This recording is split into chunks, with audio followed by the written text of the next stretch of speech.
अगर ऐसा कुछ है जो आपको चिंतित कर सकता है या जिससे आप डरते हैं तो इसके बारे में आप ईमानदार रहें। मस्क ने अपनी पहली पत्नी जस्टिन से पहली बार तब मुलाकात की जब वे दोनों कनाडा के ओंटारियो में क्वींस यूनिवर्सिटी में पढ़ते थे। जस्टिन एक एम्बिशियस राइटर थी और मस्क ने उसे आइसक्रीम और गुलाब के गुलदस्ते से इम्प्रेस किया। जस्टिन ने पढ़ने के लिए जापान की विजिट की, लेकिन सिलिकॉन वैली में मस्क के साथ शामिल होने के लिए अमेरिका लौट आई और इस जोड़े ने जनवरी 2000 में शादी कर ली। X.com, जो बाद में पेपल कंपनी बनी, उनके बोर्ड ने मस्क और जस्टिन से अपनी नई शादी की सुरक्षा के लिए एक पोस्ट न्यूपियल एग्रीमेंट साइन करने की रिक्वेस्ट की। कमाया हुआ धन और रिश्ते के भीतर आर्थिक असमानता की भावना, ये सब मस्क की अल्फा मेल एक्टिविटीज के साथ मिलकर एक नोटिसेबल स्ट्रेस का कारण बने। वो क्वालिटीज जो आपको बिजनेस में कामयाब बनाती हैं, जरूरी नहीं कि वही क्वालिटीज आपके जीवन के दूसरे पहलुओं में भी आपके अच्छे काम आए। मस्क के पहले बेटे नेवेडा अलेक्जेंडर मस्क का जन्म 2002 में हुआ था। उसी वीक में मस्क ने पेपल कंपनी को बेच दिया, जिससे उसकी संपत्ति लगभग $100 मिलियन से भी ज्यादा हो गई। 10 सप्ताह के बच्चे नेवेडा अलेक्जेंडर को जबकि लेने के लिए नीचे रखा गया तो सांस लेना उसने बंद कर दिया। नेवेडा बहुत लंबे समय तक ऑक्सीजन से दूर रहा और उसका ब्रेन डेड हो गया था। 3 दिन बाद उसकी लाइफ सपोर्ट मशीन भी बंद हो गई। उनकी मौत का कारण अचानक हुआ इन्फेंट डेथ सिंड्रोम था। चाहे आप जितना भी पैसों का जोर आजमा लो, आप अपनी पर्सनल आफत को कभी प्रोटेक्ट नहीं कर सकते। मस्क ने अपनी फीलिंग्स को दबा दिया। अपनी पत्नी के साथ उनके नुकसान के बारे में बात करने तक उसने इनकार कर दिया। पहले तो जस्टिन ने खुले तौर पर शौक व्यक्त किया, लेकिन मस्क के इस व्यवहार को भावनात्मक रूप से तोड़जोड़ के रूप में रोया और इसलिए उसने अपना दर्द छुपाने के लिए मजबूर होना पड़ा। इतना डिप्रेशन झेलने के बावजूद जस्टिन ने फिर से IVF क्लिनिक में पहले जुड़वा बच्चों को जन्म दिया और उसके बाद तीसरी बार 3 बच्चों को जन्म दिया। कुल मिलाकर 5 छोटे लड़के हुए। जुड़वा बच्चे ग्रिफिन और जेवियर का जन्म 2004 में हुआ था और डेमियन, सैक्सन और काई का जन्म 2006 में हुआ था। मस्क के पास एक आदर्श पारिवारिक सिस्टम और सामाजिक जीवन था। वे बेल एयर हिल्स में 6000 स्क्वायर फीट के घर में रहते थे। बोनो, पेरिस हिल्टन और लियोनार्डो डी कैप्रियो के साथ पार्टीज भी करते थे और प्राइवेट जेट से हर जगह घूमते भी थे। दुख की बात यह है कि जो चीज गायब थी वो थी अच्छी फीलिंग्स और आपसी सम्मान। मस्क अपने काम के प्रति जुनून रखते थे, जिस वजह से वो अपनी पत्नी पर बहुत ज्यादा ध्यान दे नहीं पाते थे। जस्टिन ने अपने बच्चों की परवरिश और उनका सपोर्ट करने के लिए सक्सेसफुल राइटिंग करियर का बलिदान दिया था।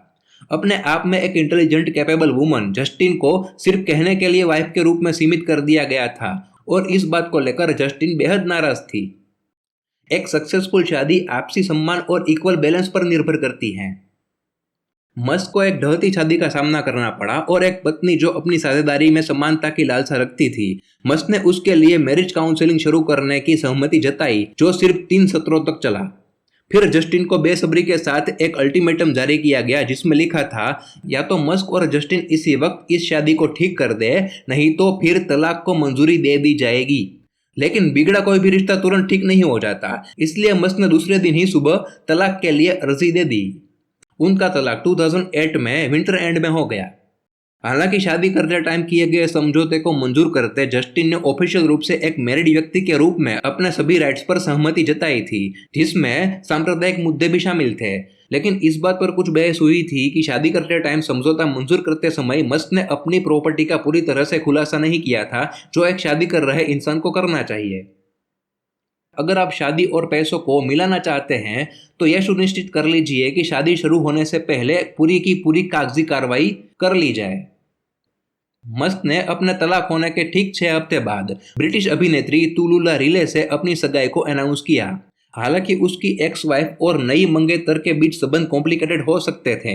जस्टिन ने एक ईमेल के थ्रू कांटेक्ट करने की कोशिश की, जिसमें लिखा था, मैं टीजो के फ्रेंच फिल्म वर्जन को देखना पसंद करूंगी, जिसमें 2 महिलाएं दोस्त बन जाती हैं और फिर विभिन्न फिलोसॉफी पर विचार किया जाता है, अमेरिकन लोगों की तुलना में, जिसमें एक अच्छा और एक बुरा है और एक बड़ी लड़ाई है जिसमें किसी को बालकनी से फेंक दिया जाता है। इस ईमेल के जवाब में रिले ने कुछ ऐसा लिखा, तो चलो उसी तरह करते हैं जैसा फ्रेंच लोग करते हैं। मुझे याद है कि मस्क ने क्या कहा था, मेरे साथ रहना मतलब बेहद कठिन रास्ता चुनना। मुझे उस समय तो कुछ समझ नहीं आया था, लेकिन अब मैं समझती हूँ, ये काफी कठिन है, काफी कॉम्प्लिकेटेड जर्नी है। जीवन के हर क्षेत्र में सभ्यता बनाए रखना सभी लोगों के लिए हर चीज को आसान बनाता है। चेल्टनहैम लेडीज कॉलेज से ग्रेजुएट हुई रिले से शायद पहली बार मस्क की नजर उस समय मिली जब रिले 2005 में प्राइड एंड प्रेजुडिस की फिल्म में मैरी बेनेट के रूप में दिखाई दी। इतना ही नहीं, सेंट्रिनियन, द बोट दैट रॉक्ड और डॉक्टर वू में भी उनकी भूमिकाएं थी। और फिर मस्क और रिले ने 2010 में डेरनोक कैथेड्रल में शादी की और उनकी शादी 2 साल तक चली। द टेलीग्राफ ने बताया कि रिले के साथ $4.2 मिलियन में तलाक का समझौता फाइनल हुआ, लेकिन 2014 में टेम्पररी दोनों को अजीब तरह से समझाया गया था। उनके रिश्ते की वर्तमान स्थिति डिस्कशन करने के लिए रेडी थी। कानूनी तौर पर मस्क और रिले तब भी शादीशुदा थे, लेकिन एक और द एसोसिएटेड प्रेस ने 31 दिसंबर 2014 को कैश और प्रॉपर्टी के साथ कुल मिला के $16 मिलियन के सब्सिस्ट अलाउंस के साथ तलाक मंजूर करने की घोषणा की। यह प्रेस की जुबान और अटकलें हर हाई प्रोफाइल रिश्ते को दबाव में डाल देती हैं। अपनी दोनों एक्स वाइफ्स को इन भुगतानों के बावजूद मस्क के पास अभी भी खर्च करने के लिए बहुत सारा लक है। वो इसमें से कुछ परोपकारी रूप से मस्क फाउंडेशन के जरिए वितरित करते हैं।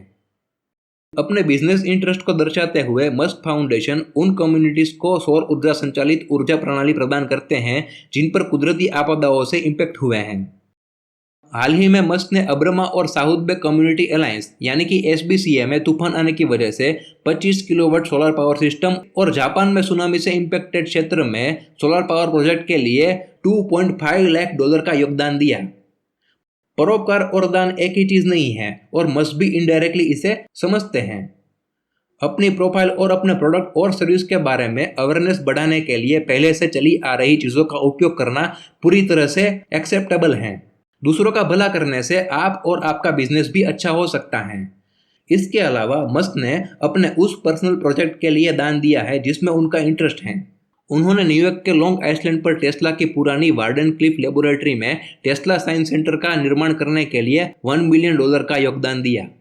साइंस सेंटर के कार पार्किंग में टेस्ला सुपर चार्जर बनाने का वचन देने के साथ साथ उन्होंने फ्यूचर ऑफ लाइफ इंस्टीट्यूट को अपने ग्लोबल रिसर्च प्रोग्राम को फंड के तौर पर $10 मिलियन दिए।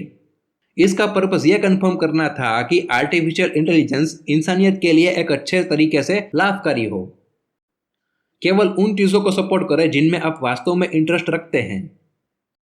द बोर्ड ऑफ एक्सप्राइज फाउंडेशन, जो टेक्निकल डेवलपमेंट को एनकरेज करने के पर्पज से ऐसे कॉम्पिटिशन्स को डिजाइन करता है जिससे समग्र मानव जाति के लिए लाभकारी हो।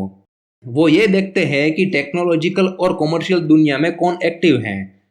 इसमें कोई ताज्जुब की बात नहीं है कि Elon Musk, Larry Page, Arianna Huffington और रतन टाटा और दूसरे ऐसे लोग भी इस बोर्ड की बैठक में बैठते हैं। नॉन प्रॉफिटेबल संगठन की तरफ मस्क का इंटरेस्ट पॉसिबली एक्सप्रेस फाउंडेशन ने खींचा था, जो पहली प्राइवेट फंडेड टीम के लिए $10 मिलियन का पुरस्कार था, जिसने 2 वीक के भीतर 2 बार स्पेस में 100 किलोमीटर तक चल सके ऐसा 3 पैसेंजर स्पेस व्हीकल बनाया था। यह पुरस्कार मोजावे एरोस्पेस वेंचर्स ने जीता था, जिसके अंतरिक्षयान स्पेसशिप 1 ने 2004 में सफलतापूर्वक हर चुनौती को पूरा किया था। इसके बाद का पुरस्कार गूगल ल्यूनर एक्स प्राइज है, जिसे 2007 में लॉन्च किया गया था, जो चंद्र पर रोवर उतारने वाली पहली टीम को $20 मिलियन देगा। इसमें शर्त यह है कि रोवर को 500 मीटर से ज्यादा की ट्रैवल करनी चाहिए और हाई डेफिनेशन इमेजेस और वीडियोस को वापस ब्रॉडकास्ट कर सकना चाहिए।